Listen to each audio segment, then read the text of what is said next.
me he quedado sin aire. Normalmente hago un par de veces así y se me pasa el nerviosismo. Pero ahora mismo todavía no ha ocurrido. Bueno, empezamos. Voy a intentar en un tiempo muy corto dar todo lo más importante en forma muy sutil. Porque claro, tengo muchos conocimientos, me dedico hace muchos años formándome y tengo mucha experiencia. He pensado cómo puedo transmitir en apenas 40 minutos todo lo mejor y quiero que sepáis, los futuros compañeros, y también para que seáis agentes de la prevención del suicidio. Cada uno en su entorno. No hace falta ser médico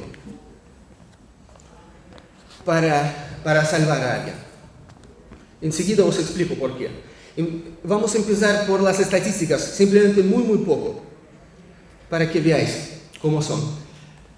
Miren, la columna a la izquierda, en azul, son las estadísticas del Instituto Nacional y a la derecha del Instituto Médico Forense. Fijaros, desde el año 2015 hasta el año 2020. No tenemos datos sobre el 2021 porque normalmente van con retraso. Necesitan su tiempo. Ahora, como podéis ver, que en el año 2020, en el primer año de la pandemia, ha aumentado la tasa según el Instituto Nacional de Estadística. Pero, según el Instituto Médico Legal de los Forenses, ha bajado. De eso no habla nadie. Tampoco hablan que siempre tenían ellos diferentes resultados. Nos ofrecían. Y siempre forenses nos presentaban más personas fallecidas por suicidio que el Instituto Nacional de las Estadísticas. Yo pensaba, a ver cuándo van a llegar de acuerdo. De repente ha ocurrido, pero de manera un poco rara. A mí no me cuadra eso.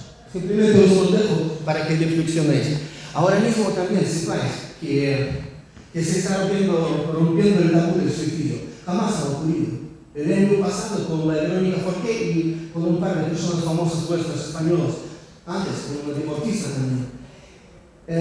La gente empezó a hablar desde la tele y ya empiezan a sacar más testimonios y últimamente hablan tanto del suicidio que parece como que estamos delante de una nueva pandemia.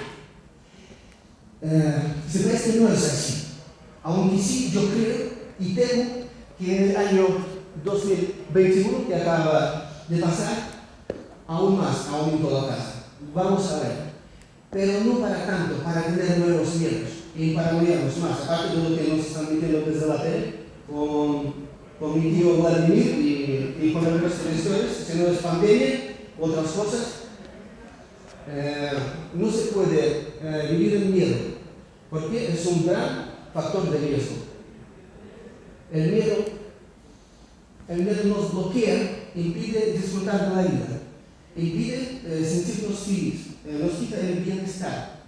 Y sin bienestar y sin felicidad nos acercamos más al suicidio. Aquí se ve en la curva, en azul celeste, cómo ha crecido la tasa desde el año 2020, desde el primer año de la pandemia.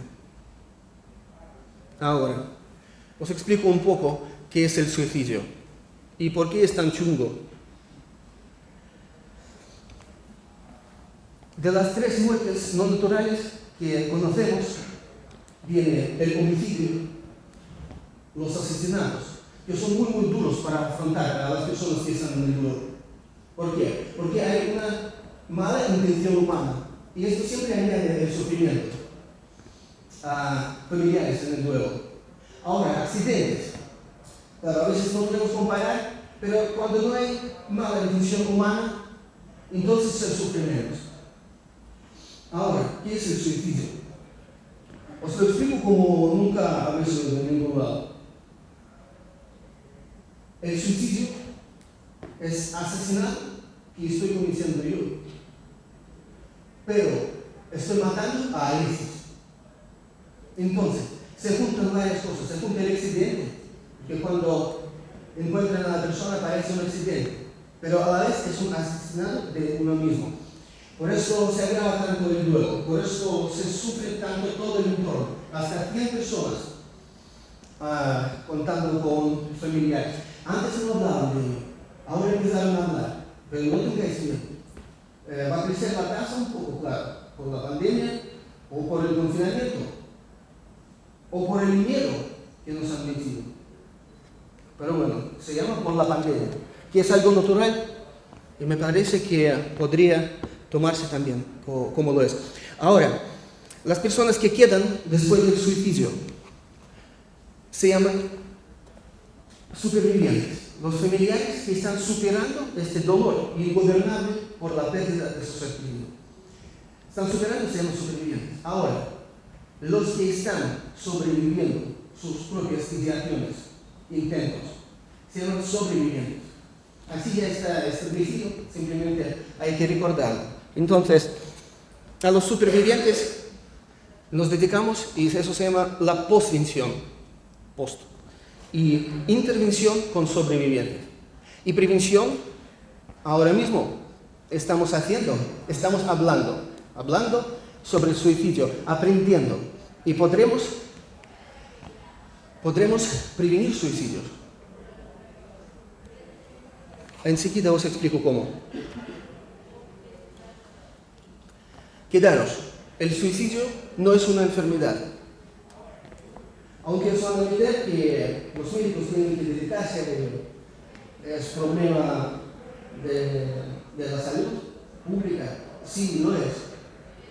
Pero el suicidio no es una enfermedad así mismo como no es un accidente o un homicidio. No son enfermedades, son actos. El suicidio es acto deliberadamente de quitarse la vida.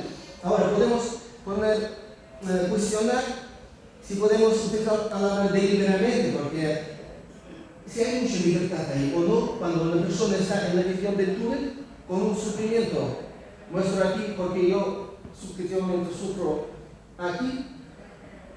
Mi hermana cuando sufre dice que lo siente aquí y mi compañera padre aquí. El dolor es subjetivo, no podemos juzgarlo. Incluso si la persona tiene diagnóstico, simplemente es un factor de riesgo añadido. Pero el suicidio no es una enfermedad. Y sepáis que sí se lo puede prevenir. Para empezar, hablando de ello. Incluso en los casos muy graves, cuando hay dolores crónicos, físicos, objetivos, demostrados, incluso si la persona va a solicitar la eutanasia, que ahora está permitida en España, mientras que va a pasar las pruebas durante todo el mes, puede ser que se van a ir cambiando las circunstancias. Cuando pasamos un suicidio, puede ser que mañana cambien las circunstancias y al final la persona sobrevive. Ahora, lo que pasa con la eutanasia, ¿por qué es mejor que un suicidio? Porque no es lo mismo si yo voy solo, amargado, sintiendo rechazado por todo el mundo, sin amor hacia mí mismo, es como traición hacia el mundo. Incluso en inglés se dice, the man who kills a man kills one man. The man who kills himself kills all the world. ¿Sí? Los estudiantes que conocéis en inglés, una persona que mata a otra mata a una persona. Y la persona que se mata a uno mismo mata a todo el mundo a la vez. Ahora os lo explico.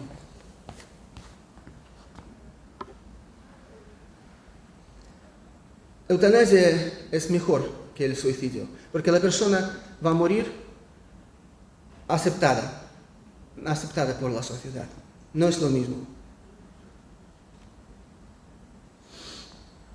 ¿Para qué se dé un suicidio? Algunos piensan, los que no han sufrido hasta el punto de pensar en ello, no pueden entender cómo es esto, de quitar mi única vida.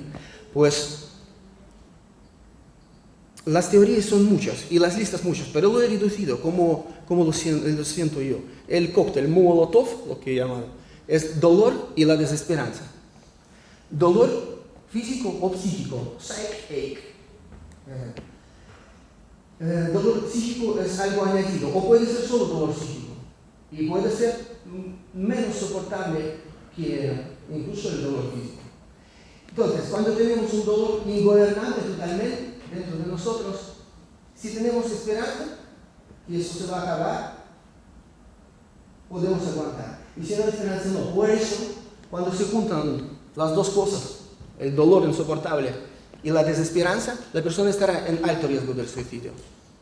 De aquí, la conclusión. Tenemos que pelear el dolor y brindar la esperanza.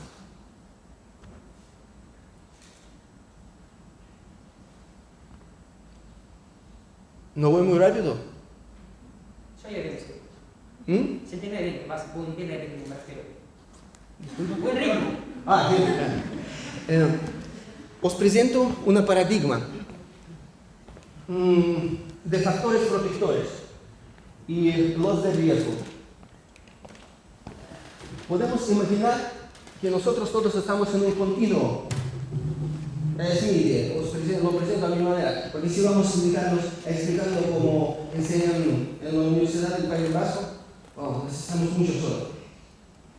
Aquí está el suicidio, y aquí una vida feliz, con un bienestar completo. Y todos estamos entre los dos. Y ahora mismo, con más factores protectores, vamos a estar más cerca a un bienestar. Y con más factores de riesgo, perdiendo los protectores, vamos a estar más cerca del suicidio. Cada uno. Bueno, no tengáis tampoco miedo, pero ya estas generaciones no conocen la historia de Santo Job. Las anteriores sí. Es un personaje bíblico a quien se quita todo lo que tiene. Las casas, los hijos, salud. Porque según vamos perdiendo todo esto, el dolor se va a aumentar y pueden llegar pensamientos, incluso a los que piensan el suicidio es de los cobardes, los que no tienen carácter. No, incluso los que tienen carácter suicidan más. Tengo una hipótesis que con más carácter, más probabilidad que un hombre se va a suicidar. Habla de hombre porque suicidan 4 veces más hombres que mujeres en España. En Rusia 7 veces más hombres, los machistas. Lo que pasa es que en el bar son machotes y luego, sin pedir ayuda, sin compartir este dolor con sus amigos, se van y se matan. Por eso más sobreviven los hombres que chicas, tiernos y delicados. Y así que invito a todos, bueno, ya está cambiando mucho la cosa, pero hay que saber reconocer. A las chicas les cuesta menos, ya también es para un debate, pensar por qué. Porque, como sabéis, 4 veces más chicas cometen un intento de suicidio autolítico, pero lo llevan a cabo 4 veces más hombres, es como al revés. Eso también para hablar aparte. Cuando alguien os dice que Pepe ha suicidado porque le dejó la novia, porque ha perdido trabajo o por otras cosas, es solamente una causa aparente. Es la última gota que colmó el vaso. Es como el último factor de riesgo que ya ha desbordado, pero la persona ya estaba cerca, ya estaba sufriendo mucho. La prueba de ello, porque no todos suicidan a quienes les deja la novia o pierden trabajo. Depende de muchos factores y también internos, como yo valoro las pérdidas. ¿Dónde está puesta mi esperanza? Si yo pienso que con 30 años tengo que ser como mi padre, lo digo porque me ha pasado. Tienes que ser como yo, hijo, tienes que ser un hombre verdadero más.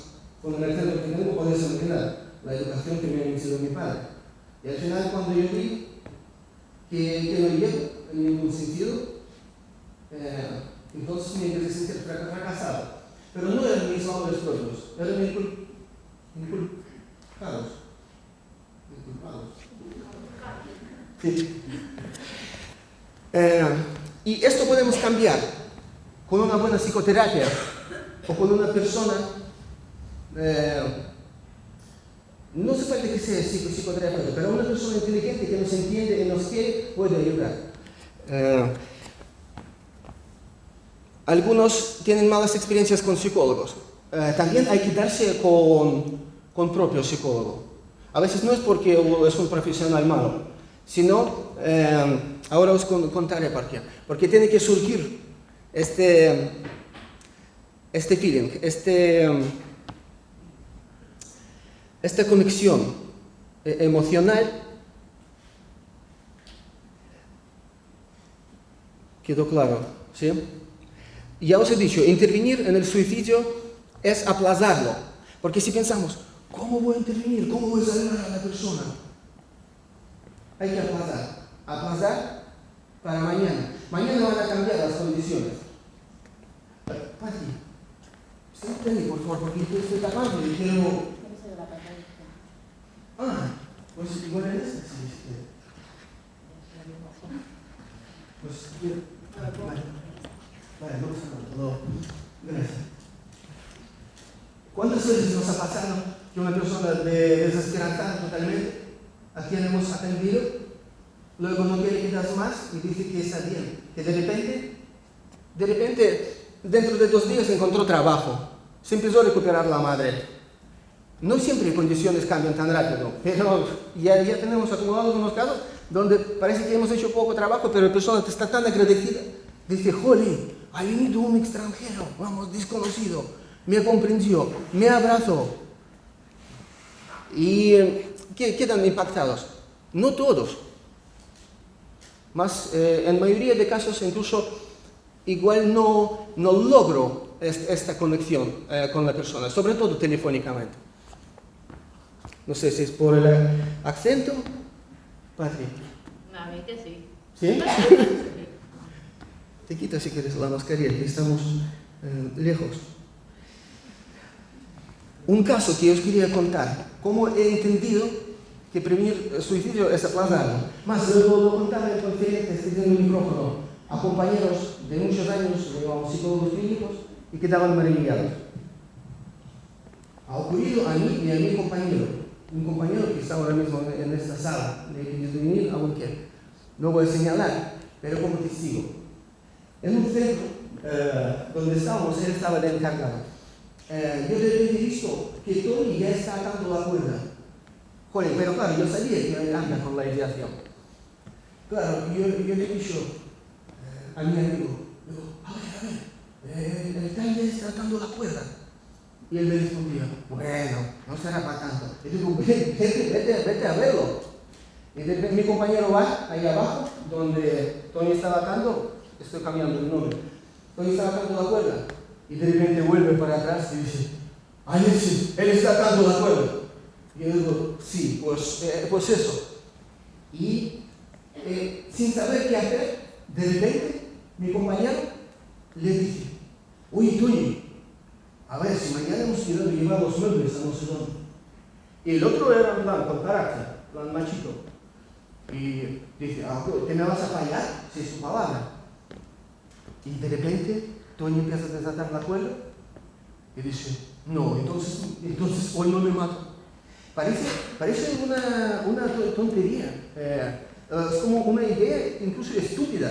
¿Cómo vas a ofrecer a una persona que ha decidido quitarse su única vida? Y está diciendo, ¿cómo vas a ofrecer llevar los muebles mañana por la mañana?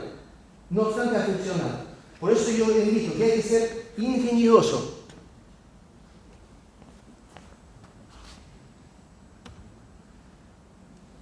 Para comprender a la persona cuando estáis de tú a tú, hay que hablar libremente. La persona abre fácilmente cuando hay que escoger espacio y hablar.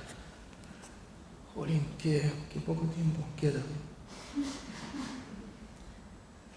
¿Qué vas a conseguir matándote? Hay que insistir. A veces, mira, ahí en Laredo, el último día, yo insistía más de 1 hora. ¿Qué vas a conseguir matándote? Y no respondía. He visto que no estamos avanzando. Y de repente de repente lo ha dicho. Entonces se quedó todo claro, se derramó, lloró, le hemos abrazado. Muy importante. Tanta formación académica, pero luego un abrazo curativo. ¿Quién crees que te echaría de menos? Y en este momento persona va a nombrar a alguien. Abuela, amiga, alguien más. Y en este momento va a sentir que sí, por algo, porque cuando personas están en la visión del túnel, es muy difícil que vea sus factores protectores. ¿Y qué te hace sentir que valga la pena de vivir? Eso siempre preguntamos, lo digo en adelante. A ver, el tabú. ¿Por qué hay que romper tabú? Porque no podemos prevenir sin conocer, no podemos conocer sin hablar. Estigma impide pedir ayuda, aumenta dolor, bloquea empatía, aparte de todo lo que está escrito en Google. Hay que hablar con respeto, pero abiertamente y directamente. Ahora, os voy cediendo las herramientas, ¿vale? Porque ya vamos muy justo de tiempo. Porque claro, no tengo tantas horas para explicaros todo. Quiero que entréis en la página que os indico y por lo menos la dejáis abierta. La dejáis abierta y luego sabréis, los que van a quedar con curiosidad, dónde podéis descargar las herramientas, las mejores que hay hasta ahora, ¿vale? Entre ellos, el curso de OMS gratuito, increíble, muy bueno. Muy interactivo, porque ahí eliges lo que dijera la persona y de repente sale uno que dice, correcto, ¿por qué? Muy bueno. También ahí podréis descargar 2 tipos de algoritmos. Para ahí mismo, en aysalida.info, en guías de ayuda. Los 2 algoritmos que existen. Y ahí se puede ver con facilidad qué tienes que hacer cuando la persona está en el riesgo.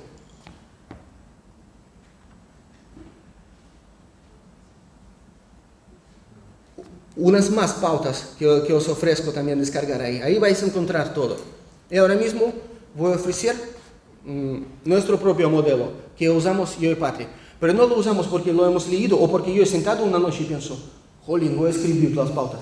No, simplemente veo lo que parece que está funcionando dentro de lo que avala la evidencia científica o hasta ahora no. Y por eso lo he escrito. Entonces, las cosas. Establecer relación de confianza. El vínculo terapéutico. Este vínculo con la persona. Muchos psicólogos dicen, bueno, no es obligatoriamente porque puedes enseñarle psicoeducación. Ya, pero luego hay personas que van al psicólogo y yo digo, si sientes algo, una relación especial, no. ¿Sientes comprendido por tu psicólogo? No. Entonces, hay que caerse bien. Ahora, es importante caerse bien. Porque claro, así mismo como yo puedo caer a alguien de vosotros bien, a los que no, a esos no podré entender. Es lógico, es una cosa muy simple, pero es que a quien no caigo bien no querrá escuchar las palabras de Más o menos así eso va. Por eso se llama vínculo, tal, pero al final caerse bien. Ahora, cuando eso ocurre, la persona se desahoga emocionalmente. En este momento es importante tocar a la persona. Empieza a llorar, tocar, poner la mano.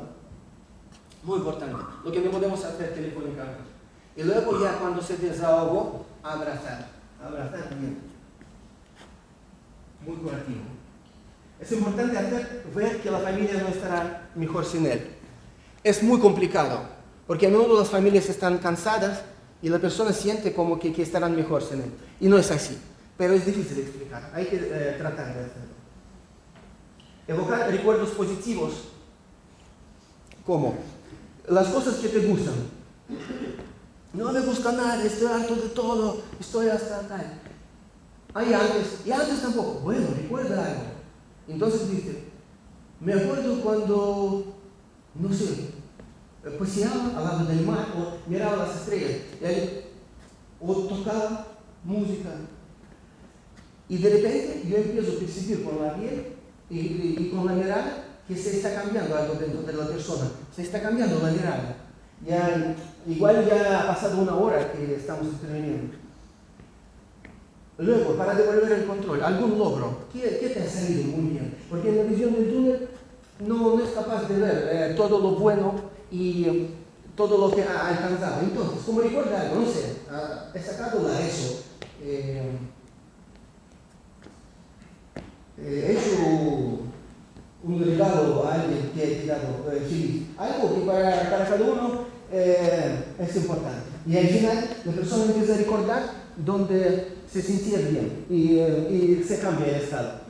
Y entonces lo último que hacemos es acordar planes comunes con la persona. Si ha nombrado pasear con las estrellas, quedamos pasear por la noche. Más que, ya que no soy psicólogo del despacho, me da igual. Por la noche, por la mañana. Para dar eso, como que trato de dar lo mejor. Por eso he dicho que somos equipo de intervención atípica. Aunque a veces apago el móvil para dormir. Pero gracias por no apagarlo de vez en cuando. Hemos tenido unas intervenciones complicadas, pero que hasta ahora personas están agradecidas. Familiares. Eso es con el riesgo moderado.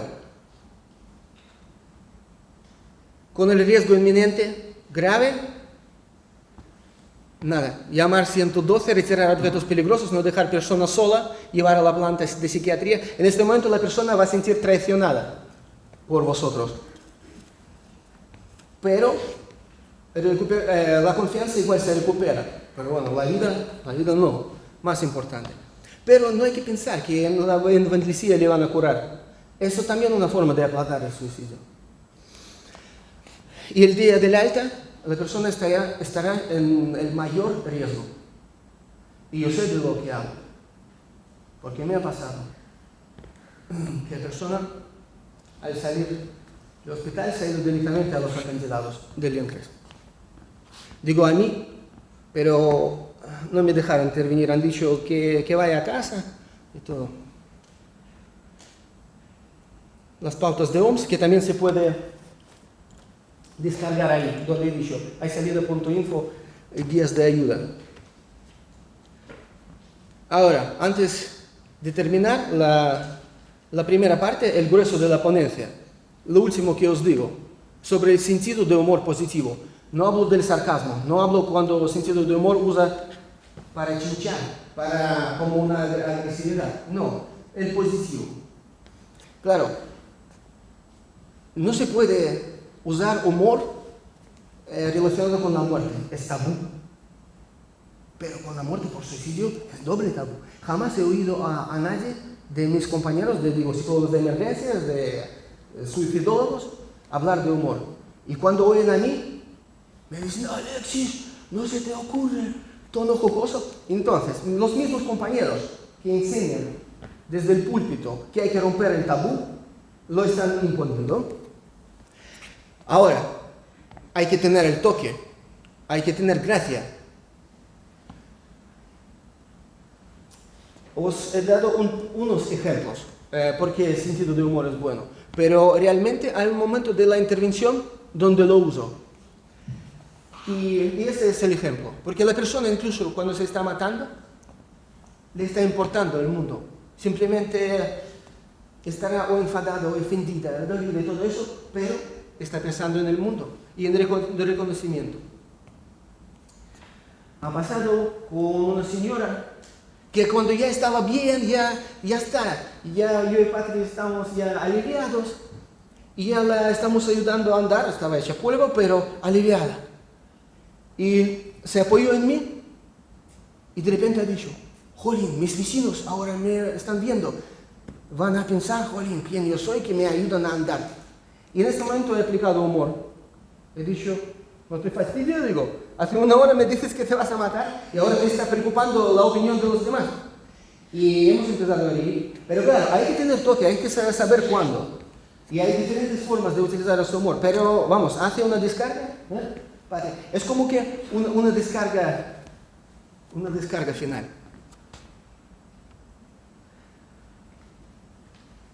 Se acabó el grueso de la ponencia.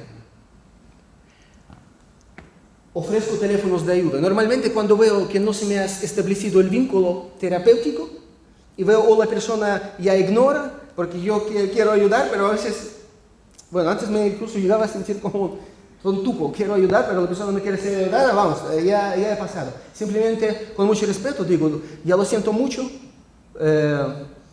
que mi forma de intentar ayudarte no te agradó, sepas que sigo estando aquí. Y mientras tanto, ¿qué te parece? Si te apetece, llama a otros números. Y de verdad que estoy muy contento desde que lo estoy haciendo. Ha costado mucho decidirse, porque siempre hay un gran riesgo, que ocurre algo grave y no podré superarlo. Pero bueno, tomando decisión pensé, si voy a hacerlo con una sola persona y luego pase lo que pase, ya no ha sido en vano todo el esfuerzo. Hacerlo decidido voy a hacerlo ahora mismo. ¿Para ti? Al final me vas a decir, ¿para qué me has sacado? No, yo estoy genial. Estoy muy bien aquí, calladita. ¿Qué te parece todo lo que he dicho? ¿Qué te parecen las intervenciones que hacemos? Pues son algunas son muy complicadas, pero muy satisfactorias también. ¿Todas? No. Para mí personalmente, hace poco hubo una muy complicada. Luego noches sin dormir. Pero cada vez nos ponemos más fuertes. Sí, aunque de todas veces. ¿Todas las personas son agradecidas? No. La realidad supera a la ficción de la tele. Totalmente. De acuerdo. Pues eso. Ahora mismo quiero invitar a Fernando Cushón. Cushón es apodo en Facebook. Fernando, quiero que se presente él mismo. Él me pedía, dice, dime qué tengo que decir. He dicho, no quiero que sea lo natural. Ahora mismo que diga lo que le apetece. Ahora, sobre las pautas nuestras, sobre lo que he elaborado yo, o sobre otra cosa que te ha surgido. ¿Vale? Tú preséntate y sin contar tu vida porque no tenemos tiempo. Y porque nos conocemos y luego qué es lo que te parece que viene bien para la prevención y qué no. Tú propio opinión. Como persona sobreviviente de las tentativas suicidas. Pues hola, buenas tardes. Mi nombre es Fernando Caballero. Cushón, como bien dice mi amigo Alexés, es un apodo de una red social de Facebook. Y yo acudí a él porque en mi caso se me unió el dolor a la desesperanza, el cóctel Molotov, del que hablaba Alexés, que te puede llevar a tener ideas autolíticas, ideas suicidas. Yo provoqué sin intención un accidente casero, lo cual llevó a que mis padres hicieran que yo cargara con el mayor peso de la justicia ese accidente. Me repudiaron cuando ellos me habían dado todo. Vi que de repente estalló mi zona de confort. Obtuve el repudio de mis padres por un accidente casero que produje sin querer. Lancé un teléfono por los aires y accidentalmente impactó en mi madre, que no la había visto, que estaba en movimiento. Y bueno, me sentí impotente, repudiado, desamparado. Veía que mi mundo se estallaba por los aires. No veía salida y llamé a Alexés una noche y me ayudó mucho. Una noche después de que tomara unas cuantas pastillas con alcohol y me llevaran al hospital de Valencia desde Torrelavega. Y él me ayudó a paliar el dolor con sentido del humor, con las pautas que más me ayudaron, como me acabas de preguntar, a sobrevivir, fue las primeras pautas de crear como rapport, como se suele decir en inglés, que establecer un vínculo de confianza, una comunicación constante. Después se ofreció muy gentilmente a compartir una cita conmigo, quedamos por desayunar, le metí unos dobles y me dio el famoso abrazo ruso que me dijo que me iba a dar desde la primera comunicación telefónica. Fue muy filántropo, muy generoso conmigo desde el primer día. Me vio que era un chico vulnerable en una situación de desamparo y con ideas autocríticas. Y bueno, pues gracias a él estoy aquí. Y bueno, las últimas pautas también son muy... Bueno, aquí no están. Acordar planes comunes para otro día, pues quedamos, evocamos recuerdos positivos. Me ayudó a tomar el control que había perdido y a relativizar un poco los problemas, ¿no? Y bueno, pues muchas gracias a Jesús por darme la oportunidad de recuperar mi control y mi vida.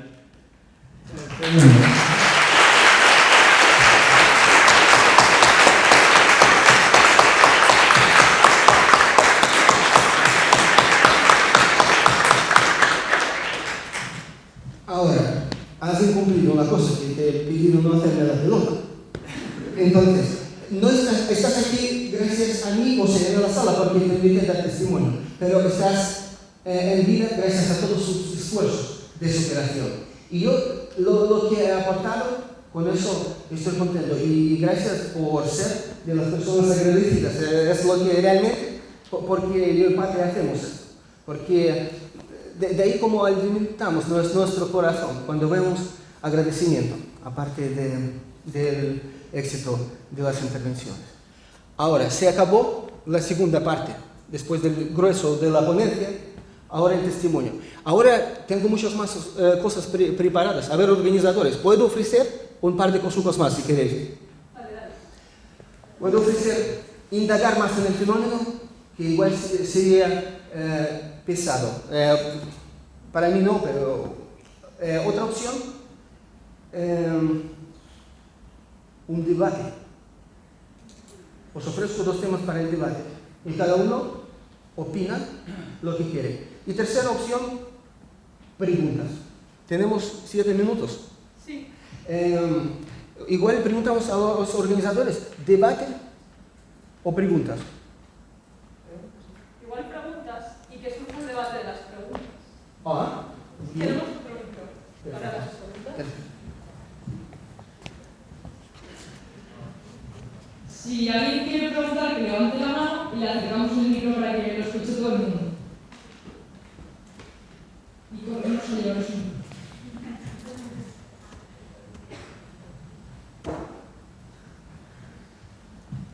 Hola, buenas tardes.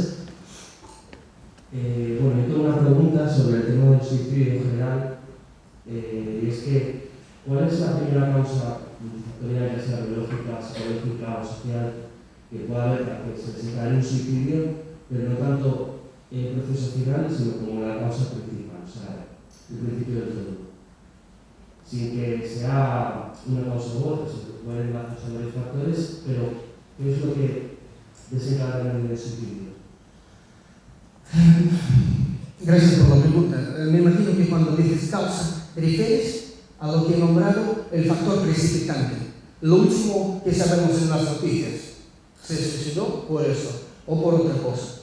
O sea, realmente quieres escuchar cuál normalmente es la última gota que colmó el vaso, ¿no? No, un poco el proceso, o sea, el proceso inicial, o sea, cómo empieza, básicamente.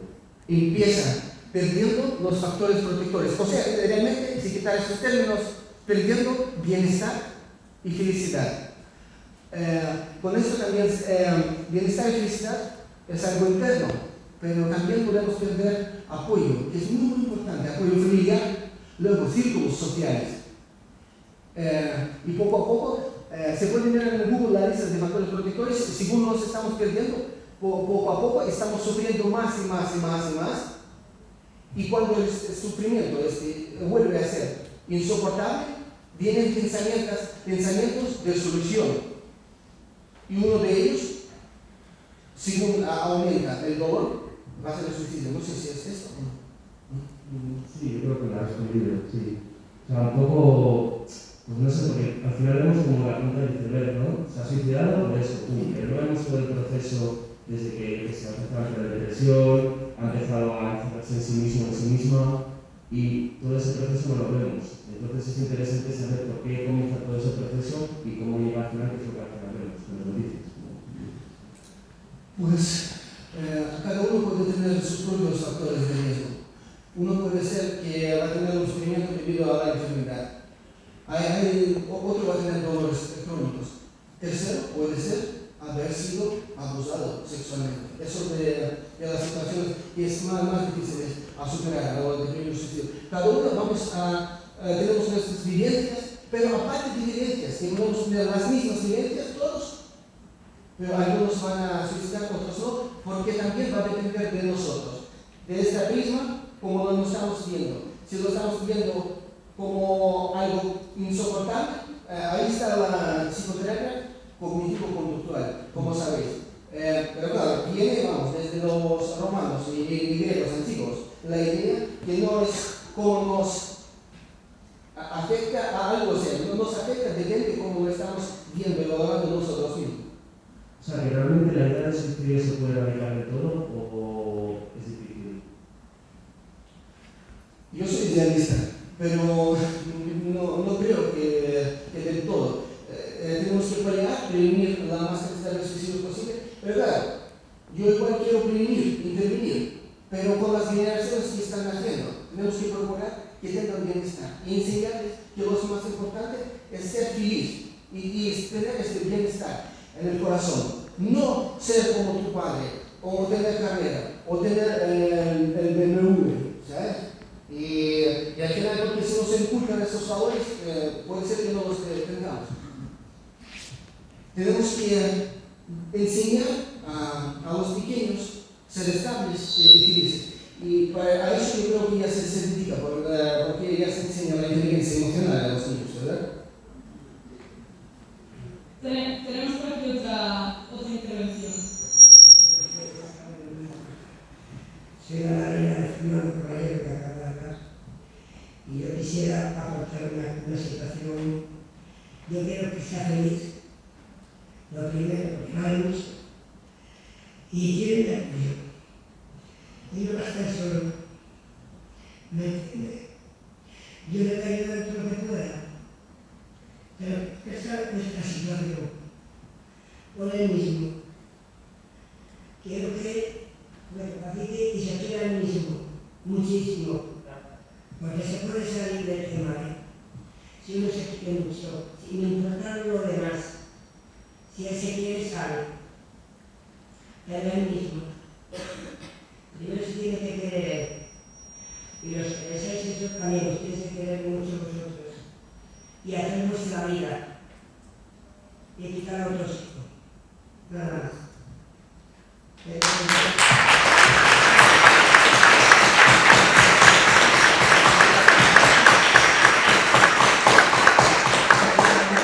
La vida es muy bella, y jóvenes, y tenéis que vivir. Porque la vida os da oportunidades, aprovecharlas, por favor. Es que por ejemplo, mi hijo me la ha dado en el taller. Y mi hijo me ha dicho que le ayuda muchísimo porque le quiero mucho. Y entonces yo quiero que se habláis de este tema. Porque no tenéis que estar así. Porque la vida es muy bella. Y tenéis que aplicar todo por vosotros mismos. Y entonces sí se puede salir. Si os queréis un poco, no miréis lo tóxico porque eso ya no tenéis solución. Mirad por vosotros mismos. Y hay futuro. Por favor. Es lo que pido. Y lo que quiero es hablar. Que salgáis de este bache, sí, porque eso es el futuro de la vida. Entonces no tenéis por qué llevar estos baches sin necesidad. Si sois listos y trabajo aprovechando la vida. Y sabéis adelante. Esta es mi decisión y lo quiero para mi hija. Y aquí estoy para apoyarme.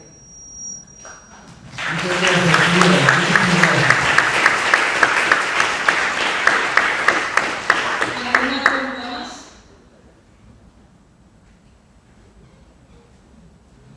Es una sorpresa impactante para mí, porque no he conocido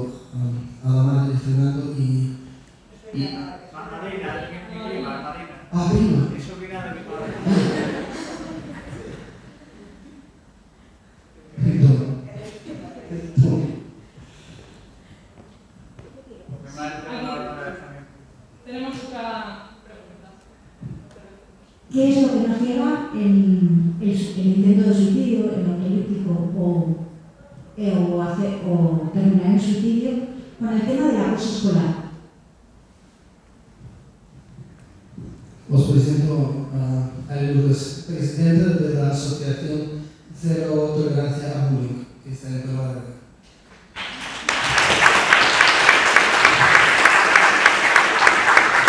Está ayudando a muchos niños. Digo muchos porque hace tiempo y a todos a quienes pueden. Es incansable y no lo sé por lo que está ocurriendo afuera, sino incluso por mi propia casa. Muchas gracias, Lourdes. Ahora mismo, creo que los temas están totalmente ligados y por eso no nos conocemos contigo. Tenemos que trabajar juntos. Aunque para mí, sinceramente, la vida de un niño y al siento vale lo mismo como la vida de un adulto. Yo no distingo. Yo sé que siempre como se promueve que los niños, y gracias a los suicidios de niños que se han aumentado un poco, el tema está ampliando el tabú, porque la sociedad preocupa más siempre por los niños. Por eso yo entiendo que te dedicas a los niños y a bullying y defenderlos. Y digo a todos sin diferenciar. Ahora, ¿cuál exactamente es la pregunta? Que realmente en niños tan pequeños, ¿cómo puede haber un sufrimiento tan grande para llegar al intento de suicidio o al suicidio? ¿Se basa lo mismo en los niños con corta edad que con los adultos? Esa es mi pregunta. No lo sé, Lourdes. Yo sé que es muy chulo para un profesor reconocer cuando no sabe. No lo sé. La verdad que pensaría que sí, que es algo parecido. Por eso no hay distinción. Pero sobre los niños, yo creo que nos explicarías mejor tú mismo. ¿Tú qué opinas? Perdón por responder la piedra otra vez.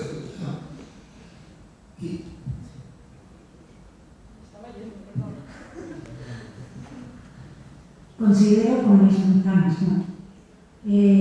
Cada dolor, cada sufrimiento en un niño puede llegar a machacar el cerebro de tal forma a tener un sentimiento de tristeza, de pena, en el cual nos hemos encontrado niños que se autolesionan porque su corte en las piernas duele menos que lo que están sufriendo de boca de una sociedad que estigmatizamos muchísimo.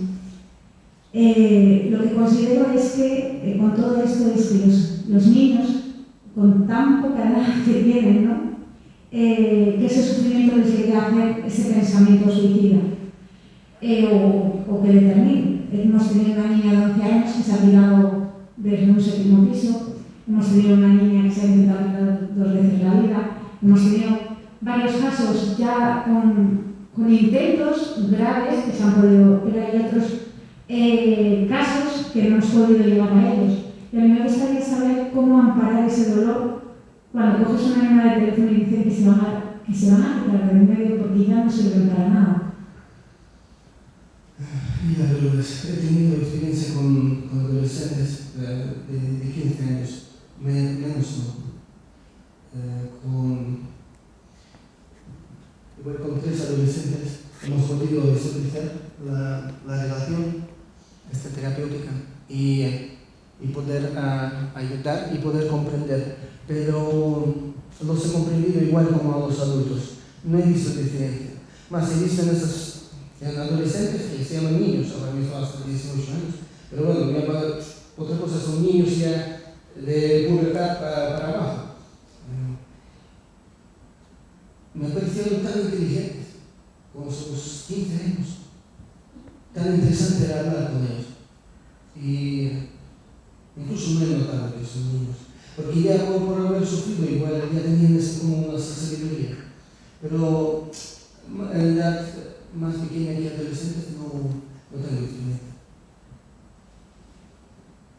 Cerramos justo ahora, ahí, con las 3 últimas, porque nos quedamos un tiempo, intentamos ser breves, porfa. Empiezo por atrás, que habían levantado la mano antes.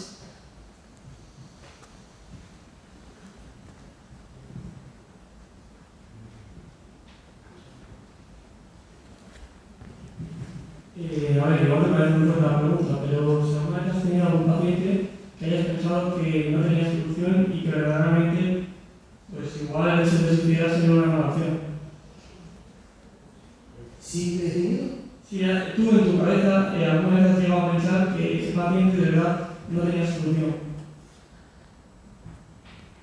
por diferentes motivos.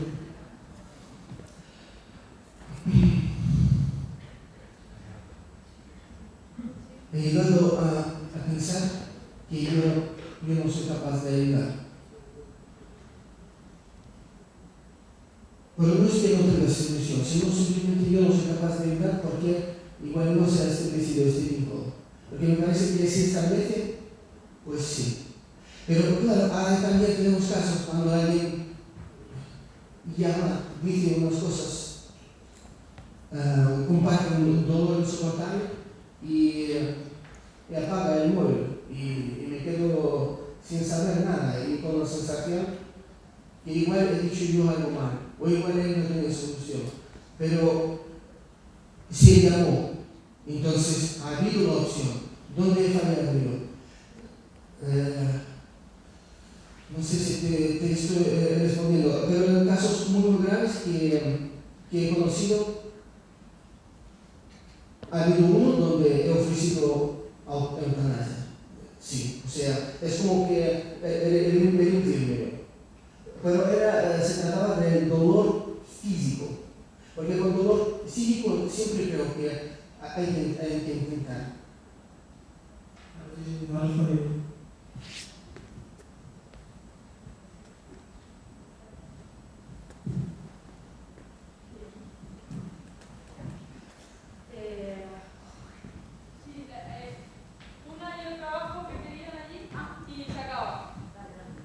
Que en cuanto a la pregunta que ha hecho la señora, yo creo que sí que hay una diferencia importante entre los niños y los adultos, es que los adultos tienen una personalidad y un autoconcepto construido, siempre pueden remitirse a lo que ellos concibían de sí mismos antes de la depresión. En cambio, un niño son niños desde los 7 años que desarrollan un entorno agresivo, sin una confianza, realmente no es una persona que lo esté pasando mal, es una persona que se le facilita mucho más tener un autoconcepto total dentro de esa incapacidad. O sea, no es una persona que está pasando una mala época como un adulto, sabe quién es o qué es en el mundo, no es una persona que no conoce el mundo, solo conoce lo negativo, solo conoce lo negativo de sí mismo. Entonces, no se trata tanto de recuperar, sino de construir. Yo creo que es una tarea bastante más difícil.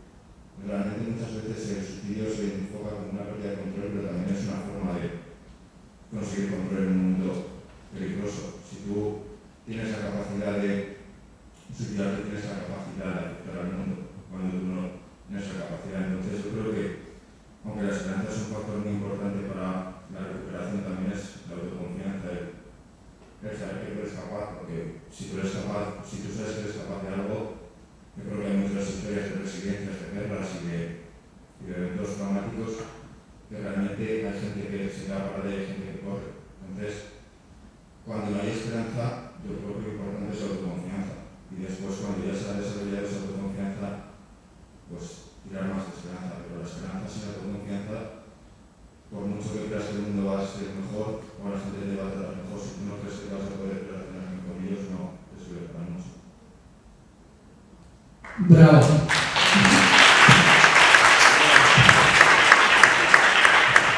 Y vamos con la última.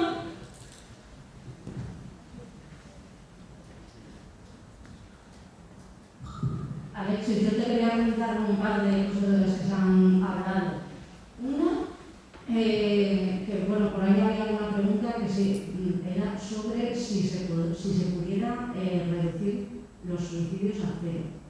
Bueno, hasta el momento no hay descrita ninguna civilización, da igual que sea primitiva, avanzada, con principios religiosos o no, que que tenga 0 suicidios. Es decir, que pienso que es, bueno, pues forma parte de la vida igual que otras enfermedades y otros procedimientos que realizamos, ¿no? Y por otro lado es con respecto a las causas del suicidio. Tú mismo has dicho, el suicidio es multicausal, pero es multicausal igual que los diferentes suicidios son cada uno de ellos diferentes. Quiero decir, el corredor de bolsa que se suicida cuando la bolsa cae, pues no tiene por qué tener otras causas de suicidio, simplemente tiene un perfil de la personalidad que le hace cometer ese acto impulsivo en esas circunstancias. Y puede que no tenga una depresión diagnosticada y puede que no tenga conflictos familiares, por ejemplo. Y por otro lado, pienso que yo distingo a grosso modo 2 tipos de suicidios. Uno, como en todas las enfermedades, uno que es el que tiene causas endógenas. Es decir, tú tienes una depresión endógena, igual que si tuvieras un cáncer de mama. Tienes una depresión endógena, tus niveles de serotonina están bajos y sin tener ningún factor externo que lo condicione, tu humor está bajo. Y solamente lo vas a recuperar con tratamiento farmacológico y con psicoterapia. Y no tienes por qué tener una situación externa que te haga infeliz, pero estás infeliz. El maníaco depresivo tiene fases de manía y tiene fases de depresión, sin que ningún factor exógeno genere esa situación. Y el otro grupo de pacientes sería el que las causas exógenas influyen porque él tiene un perfil de personalidad que no tiene por qué ser patológico, pero tiene un perfil de la personalidad concreto. Y esas causas que a otros no les hacen terminar en un suicidio, pues a él sí. Y por último, pienso que es muy importante también el contexto social. Y en ese sentido también hay que bajar un poco, desde mi punto de vista, la responsabilidad individual para asumir que la sociedad y las regulaciones políticas son importantes. Es decir, que en los colegios se esté cometiendo bullying y ciberbullying no depende de la familia ni depende del niño que no haya sido capaz de gestionar la situación. Depende de que antes... Te aplaudo, porque eres a la primera persona que he escuchado decir esto. Hombre, es que se nos hace entender que la responsabilidad es individual y no es individual. Igual que no es individual la responsabilidad que tiene el empresario frente a sus trabajadores y la obligación que tiene de proteger la salud física, psíquica, etc. Y hay depresión, y hay ansiedad, y hay bajas, y hay suicidios, también por ese motivo.